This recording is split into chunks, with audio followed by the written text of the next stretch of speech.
Is it possible for there to be nothing? What? I mean, is it not a contradiction to say there is nothing? If nothing is nothing, you can't say there is nothing. And so it's impossible to have nothing. And if it's impossible to have nothing, then there must be something. This is basically a way, I think, of putting forward what I think is the atheist's best bet in answering this question, in hypothesizing that essentially the universe is necessary.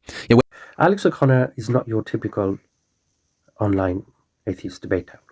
Unlike many of his fellow atheists, he seems to have a more open mind, he's more willing to take on different views. Therefore, it's extremely disappointing to hear an argument as bad as this one coming from him. Alex O'Connor will know that making an argument based on grammar, syntax, or the features of language says nothing about reality. If in English we use the word there to say there is nothing, that does not mean that that nothing is something. No amount of wordplay, no amount of semantics will turn nothing into something just because we use the word there in the English language, which we may not if we use an alternative to the word nothing, like saying, why is reality not blank?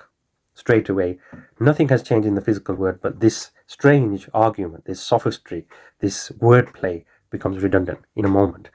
So that's not an argument to be made at all.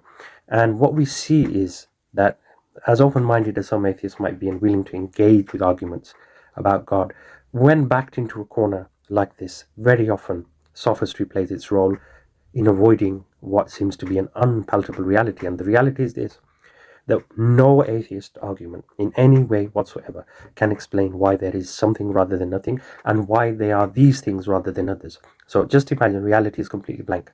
Why then do we have what we have now, this state of affairs, when we could have had nothing, or we could have had something different? For instance, we could have had a universe 3 times the size, or a universe not even half the size, or we could have just had one atom.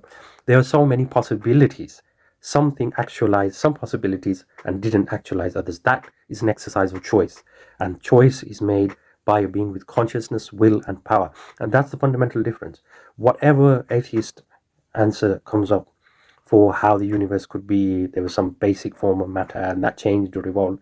Why was that form of matter there, and why did it change on the wall in the absence of sentience, will, and power?